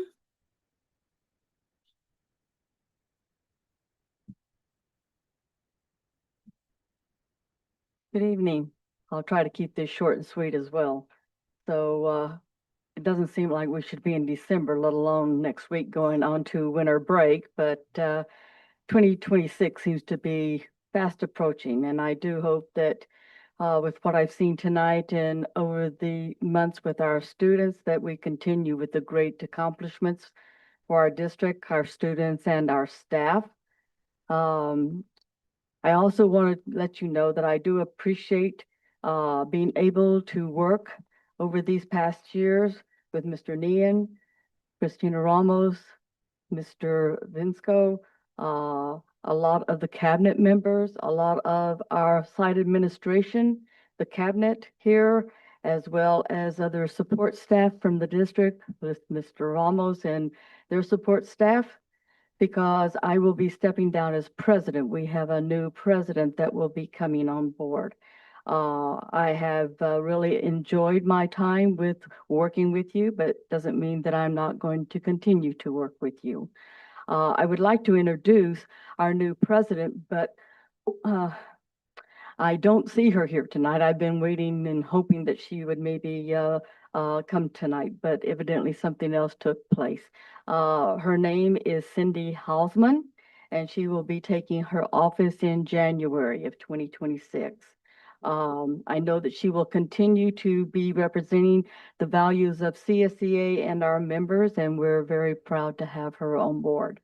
So please just remember that I'm not going to be holding the office of president, but I will be still engaged with the concerns of our members and also to try to keep the positive relationships that we have established with the district over the years.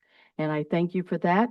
And I hope that your winter break, your Christmas, is a very relaxing, enjoyable, long break instead of going by real quick and jumping into 2026. Have a good evening. Ms. White, thank you for your service too.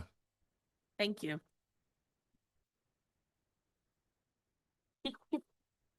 H, public comments from the floor for agendized items. Are there any comments from the public on agendized items? Yes, we have one speaker with two items. The public is invited to address the board on any agenda item. To address an item on the agenda, speaker forms must be given to the designee before the board president announces this item. Individual speakers are limited to 3 minutes each, and the total time for public input shall be limited to 20 minutes.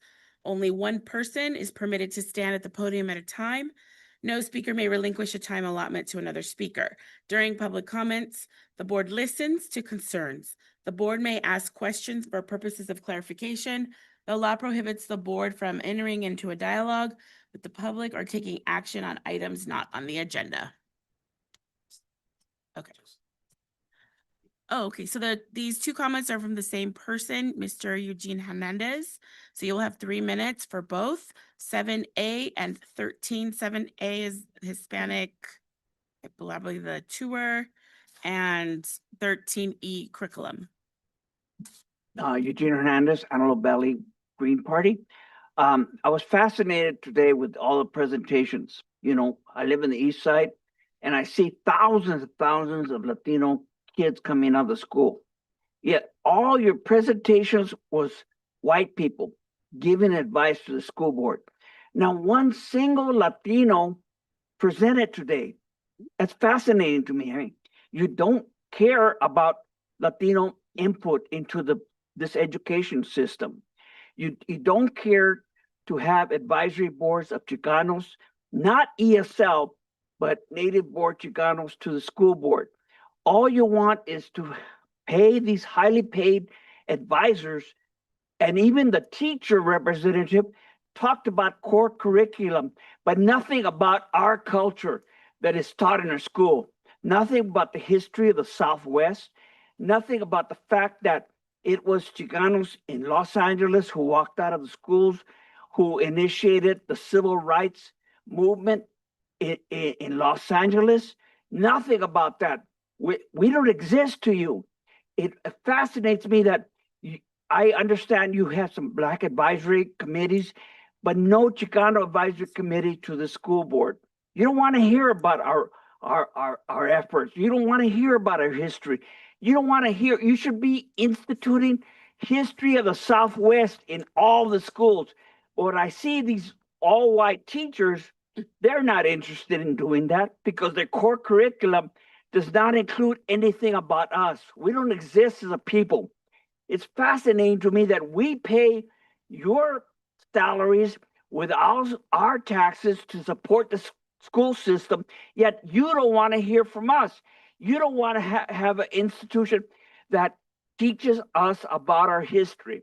It's really sickening to hear all these presentations of all these white people telling the school board how they should run the school board, but you don't want to hear from us. You don't want to hear from parents. Absolutely not. You don't want to hear from students.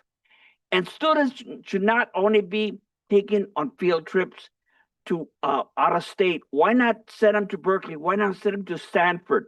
You know, it may be funny to Charles hearing that, because I remember the last time I was here when you were bullying the older members of the school board. It was not very funny to hear them complain that you're bullying them.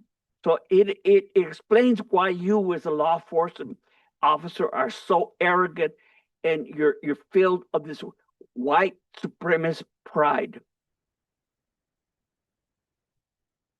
I got to address it. All right, Madam thank you. President. Yes, any I think the clarifications? last time you called me a white supremacist, he had to come back and apologize, Yes, if you remember that. I believe that's the And clarification. didn't we have some Hispanic kids do an outstanding job, presenting this today? I just call that delusional. I mean, I just have a hard time just taking something like that and letting somebody come, and he has a right to say whatever he has to say. But Madam President, does he not have glasses on? There's Hispanic. We had 3 Latinas and a Latino on this board for the first time ever. And for someone to come up and say like, that is absolutely delusional to me. Okay. And I mean, it's okay if he calls me a white supremacist or anything like that. I think I have to go home and tell my Filipino wife, you know, I don't know what I need to do, but it is absolutely appalling that he has a right to say it, but it's appalling and ignorant. And I just want to say that to you, Madam President. So thank you very much for my statements. Can I say something? Do you have, yes, comment clarification? Oh, you get to speak. Or we can we're not speak. Oh, Yeah, okay, we're not- speaking to each other. Charlie, I'm sorry that you had to be subjected to that. I mean, that to me is absolutely crazy. We are teaching all of our children. We had everybody here who, in my opinion, who stood up and spoke for all of our kids, whether they're Latinos, whether they were white, whether they were African American. And I have to apologize. That is completely out of line. I cannot even fathom how embarrassed I am right now. I've been on the school board for 1 year now, and the services you offer and the diversity that is offered here. I am not a Chicana, soy de Salvador. And the representation that we have on this board and the teachers and the students is so diverse that I'm actually very confused as hearing this for the very first time. I feel very well represented. Our students have acknowledged it, our staff. So I'm actually shocked to have heard this for the very first time. And again, just to clarify, yo no soy Chicana. There's quite a bit of diversity on this board. Yo soy Chicana, and I'm embarrassed, so.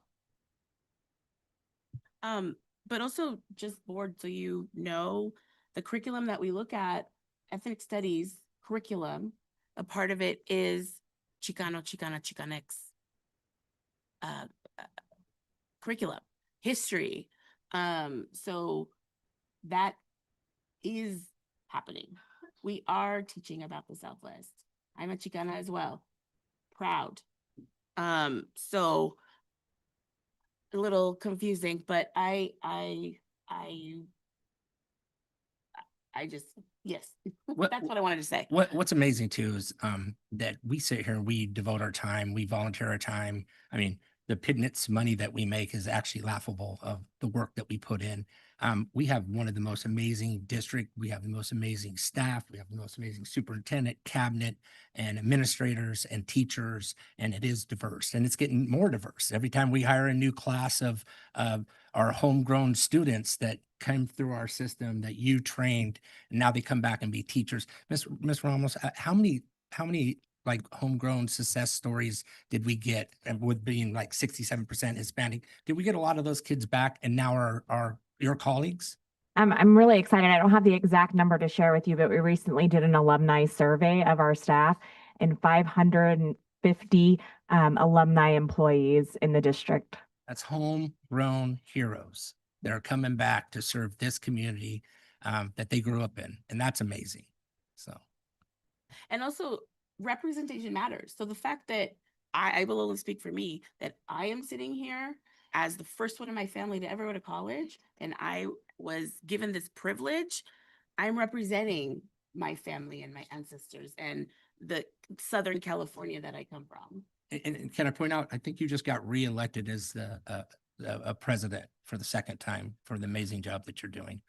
And you are a Latina. That's crazy. Anyway, that's all. Thank you very much. Appreciate it. All right. Public comments from the floor for non-agendized items. Are there any comments from the public for non-agendized items? We have one. Okay. The public is invited to address the board on any matter not on the agenda that is within the jurisdiction of the board. To address an item not on the agenda, speaker forms must be given to the designee before the board president announces this item. Individual speakers are limited to 3 minutes each, and the total time for public input shall be limited to 20 minutes. Only one person is permitted to stand at the podium at a time. No speaker may relinquish a time allotment to another speaker. During public comments, the board listens to concerns and issues. The board may ask questions for purposes of clarification. The law prohibits the board from entering into a dialogue with the public or taking action on items not on the agenda. Mr. Hernandez, non-agenda item. You're back up to the podium, please.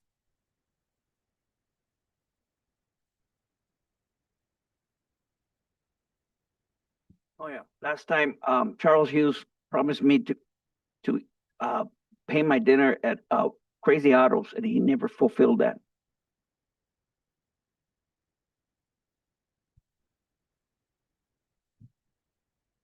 Well, I re-invite you, sir, anytime you want, and I'll buy. I'm sure we have an interesting conversation, especially mano a mano, one-on-one. Isn't that how it works? Yeah, and it's out to people, Mr. Hughes. We have to communicate with everybody. All right. Moving on, eight educational services action items. Annual review of BPAR 5116.1. It is recommended that the Board of Trustees conduct the annual review of BPAR as required by Board Law 9310 and Education Code Section 35160.5. That's all we do on that one? Oh, all right, cool. B, review of curriculum guide, U.S. history, APD first read discussion. It is recommended that the Board of Trustees receive the attached curriculum guide for review. Any discussion? It all looks good to me. All right, 9.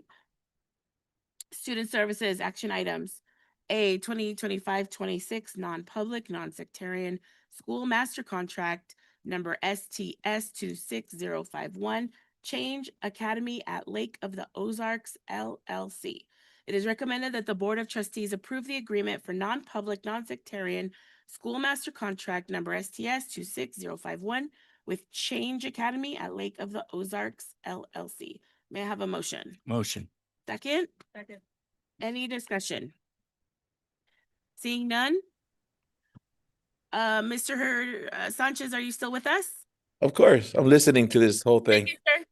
You're so silent. Let's do a No, roll just call. listening. Okay, we'll do a roll call vote. How do you vote? Aye. Mrs. Hernandez? Aye. Mrs. Manth? Aye. Mr. Hughes? Aye. And I vote aye. Motion passes. B, provider participation agreement, STS 26052, State of California Department of Healthcare Services. It is recommended that the Board of Trustees approve provider participation agreement number STS 26052 with the State of California Department of Health Care Services. Can I get a motion? Motion. Second. Second. Any discussion? Nope. Mr. Sanchez, how do you vote? I vote aye. Mrs. Hernandez? Aye. Mr. Hughes? Aye. Mrs. Mann? Aye. And I vote aye. Motion passes. 10, Personnel Services action items, approval of adjustment to the classified substitute hourly pay rate. It is recommended that the board approve the adjustment to the classified substitute hourly pay rate as presented. Can I get a motion? Motion. Second? Second. Any discussion? I'm very happy to see this. That's all I would like to say. Mr. Sanchez, how do you vote? Aye. Mrs. Hernandez? Aye. Mrs. Mann? Aye. Mr. Hughes? Aye. And I vote aye. Motion passes. 11, Business Services action items, presentation on first interim financial report 2025-26. Assistant Superintendent Kevin Vensko will give a presentation on the first interim financial report. Mr. Vensko. Madam President, did you say a brief presentation? Yes, it's going to be ultra brief presentation since we all have reviewed the documents given to us. And hired the right man to do that.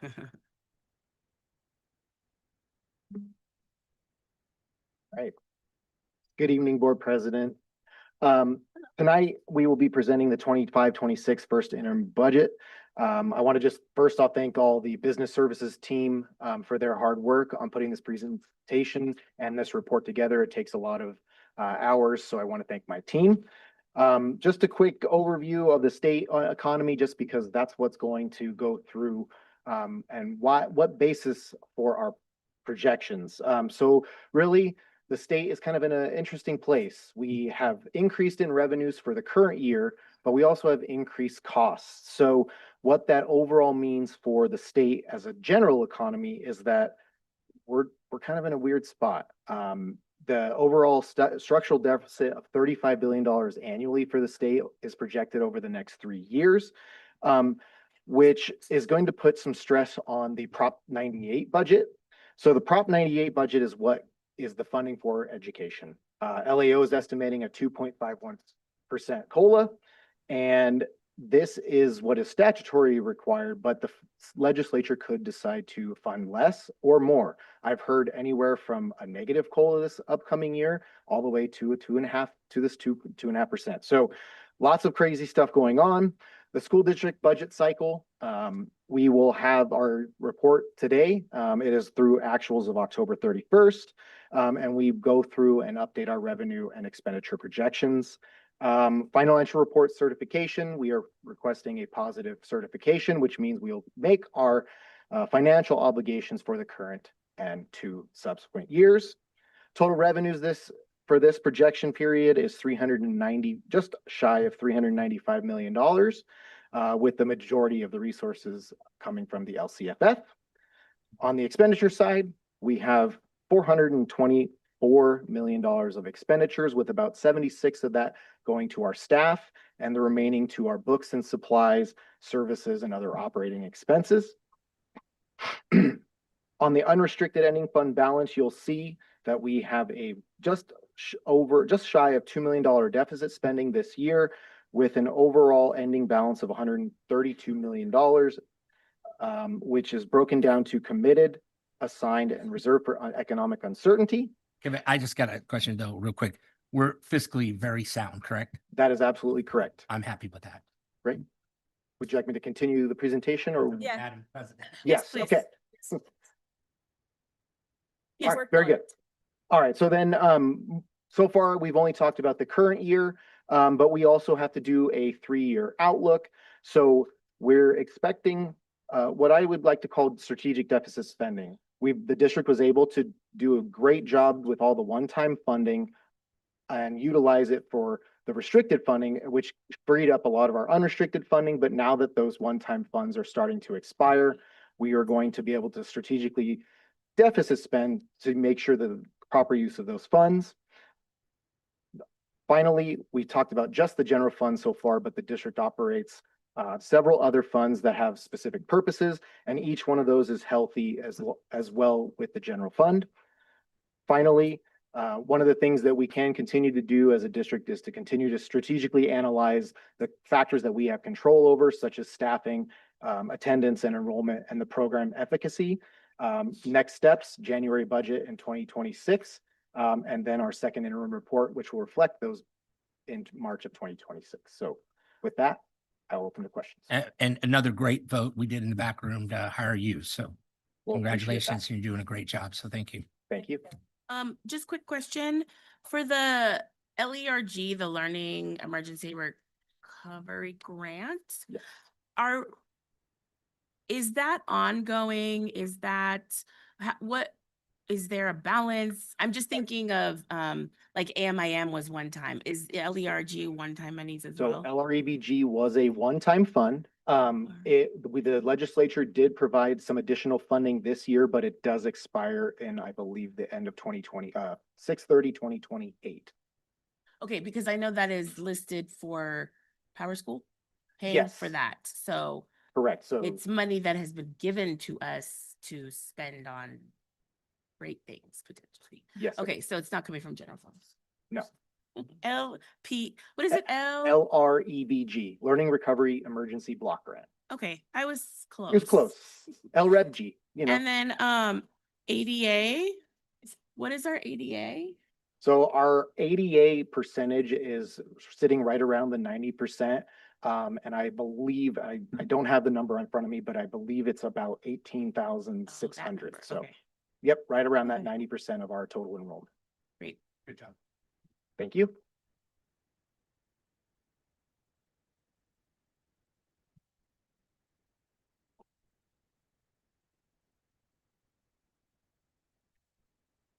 Apologies. Oh, now we do the vote. B, first interim financial report 2025-26. It is recommended that the board review the first interim financial report and certify the financial condition of the district as positive. Can I get a motion? Motion. Second? Any discussion? Thank you for that presentation, Mr. Vensko. Good job. All right, we're gonna do roll call vote. Board, Mr. Sanchez, how do you vote?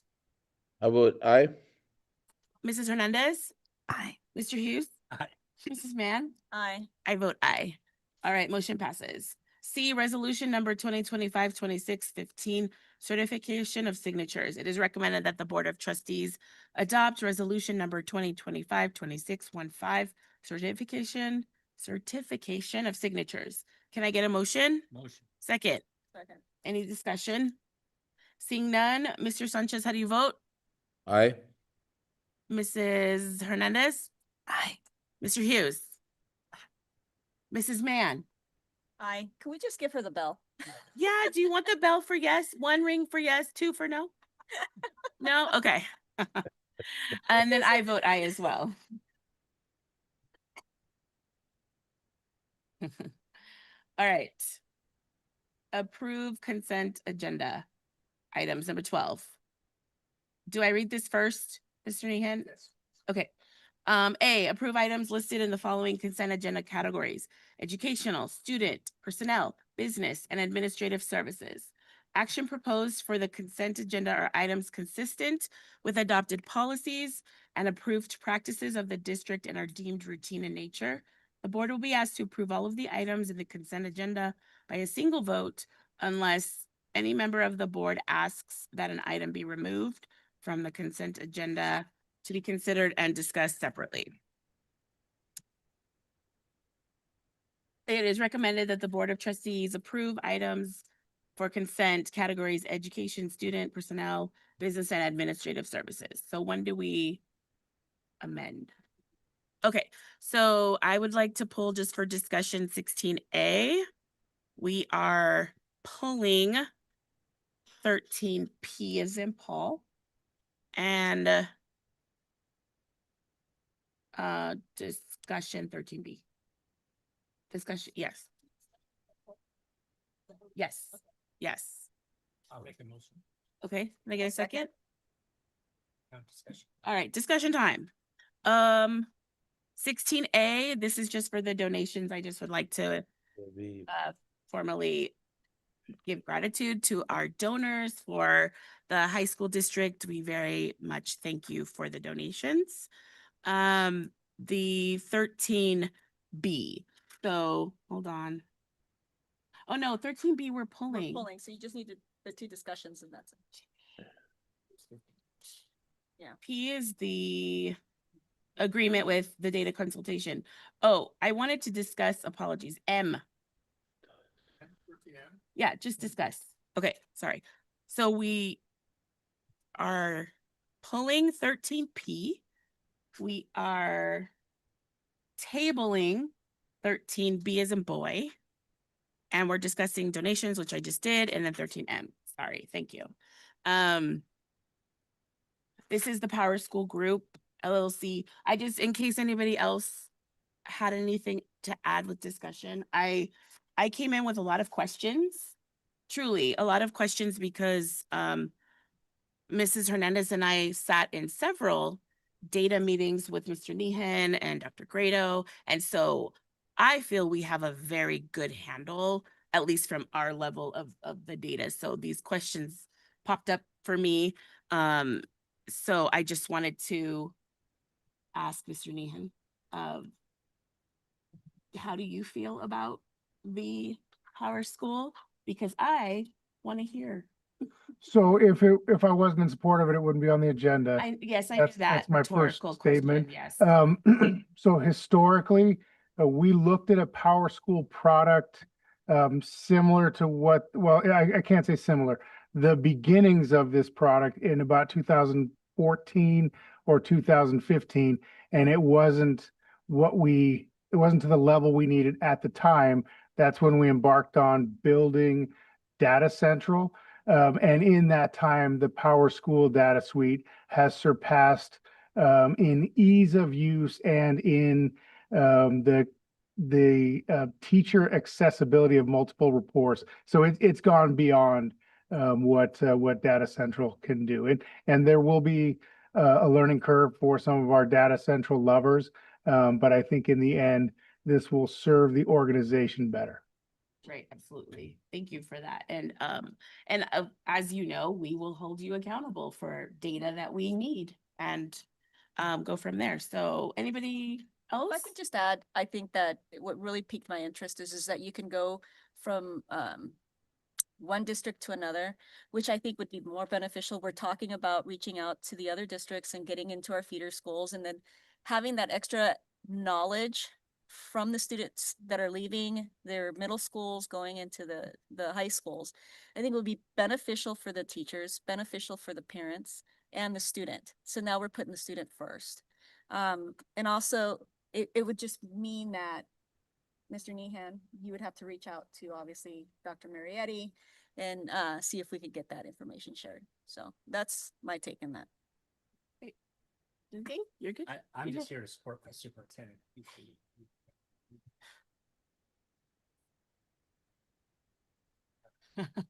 All right, I think that's all for that. So we can now roll call vote. Mr. Sanchez. Yes, aye. Mrs. Hernandez. Aye. Mr. Hughes. Aye. Mrs. Mann. Aye. And I vote aye. All right. Now we move to number 18. From the board superintendent, Mr. Nehan. So I want to start by congratulating our two newest board members on completing a year. It's been a pleasure working with both of you. And congratulations to all of our new and continuing officers. I look forward to working with you in your roles again. So yeah. I do also want to offer congratulations to SOAR Prep Academy. This week, they went through a Linked Learning Gold certification review, and they are one of 4 middle schools in California that are now Linked Learning Gold certified, and it's a school-wide certification. So great job to that staff for their dedication to their students. And then congratulations to the board and to our teachers and students and administrators that support the Overcoming Obstacles track meet and the primetime sports. And you see the golden bell that the board won from CA last week. So congratulations to all involved. And then finally, holiday break. Want to wish everybody a restful, peaceful, relaxing break. Come back in January refreshed because we have lots of work to do. Thank you. Mrs. Hernandez. I just want to thank everyone for all the support I've received this last year. It is really an honor to serve with such dedicated people that really love what they do, who they do it for, and who they do it with. And our children are very blessed to have this type of team, the teachers, the staff, the principals. Thank you for all you do. Thank you for letting me tour your schools. And thank you for letting me see the wonderful programs that you guys have there. And I want to wish everyone a very happy new year and happy holidays. Thank you. Mr. Sanchez. Yes, I just want to share something that I got to experience. Over at the AVUHSD, there is an outstanding program that runs from August to February, accumulating to a trip to Sacramento. And the program is called Youth and the Government, Model Legislator and Court. It provides our students, many of whom are emerging into young leadership. So with this being said, I would like to see how they can be helped out. And I know we'll talk about it later on with Greg and all, but and I want to say thank you to AVTSA for funding our students who are going to be going in February out to Sacramento. And what they're going to be doing is sharing a bill hoping to pass. And pretty much they're going to be experiencing firsthand debates up there. So that's pretty cool. I was in the panel last week just to help them out and guide them how to, how to go about a debate, some questions that they might be asked. So just wanted to throw that out there and see maybe how we can help our students out. There's that. And Charles Dunn, you're doing a good job. The presentation was amazing. Just want to throw it out there, especially getting those questions for Madam President. They're kind of challenging, I know that, but you did a good job. You did a good job, and keep up the good work. And last but not least, Team Primetime, kind of like what Greg was saying. I'm really proud of that program. Like I said, it is uniting everybody, not just our students, but it's our students with our staff and our community. Thank you for all staff for making it happen. Thank you, Mr. Sanchez. Of course. Yeah, I just want to say I am just thoroughly impressed. It's been 3 years for us, Miguel, myself, and Carla, 3 years, and then a year for you guys. What an amazing team we have on this diocese, along with our cabinet and our superintendent, with our out to our leaderships out in the schools. We are doing an amazing job. I'm just thoroughly impressed all the time. Despite, the positive stuff that we see, we always get a little bit of negative, during these comments. And people just need to understand it's one person's opinion. We know what we're doing. You guys know what you're doing out there, and you just keep doing the good work. And you don't let those little detractors, and that's all they're doing is trying to detract, bring us down. So that I just want to say you guys are doing an amazing job, and I'm so proud to be here sitting on this dice, and I am privileged to be here as well. So thank you. Mrs. Mann. Ditto to everything that's been said. More so, I would like to give a shout out to the Hispanic kids that went on tour. I'm glad that they were able to experience that. That was like the highlight of this meeting, and then there was a low point. So I would like to say that I am proud of our directors. I'm proud of our staff. I'm proud of our superintendent, and I'm proud of our board. And everybody works really hard, and it isn't for just one race. It's for all of us. It's for all of our kids. And that's what we're here for. And this is who we represent, is the Antelope Valley. And it's disappointing to hear something negative being said, but I don't agree with it. I'm totally appalled by it. But I want to wish you a very Merry Christmas, Happy New Year, Happy Holidays. I hope Santa gets you everything that you want this year. And I'll see you next year. And for me, one thing I want to mention, AV Press, Coach Hegre. Did I say that right? Hegre at Night High School. Awesome. Front page, under the fold, but still on the front page. Boys basketball, 500 wins. That's amazing. We're very proud of him, coach, and the community that he's built with his team. I would just like to add, we have to ask the hard questions to make positive impact, and I'm going to continue to do that, whether you like it or not. I think you're still president. I think that's why we did that. Oh, okay. Well, that's a great segue. And thank you, board, and Miguel, if you were here, I'd be looking at you too. But thank you, the four of you, for believing in me and trusting in sitting in this position. It's a lot of work. We have a lot of conversations, Mr. Nehan.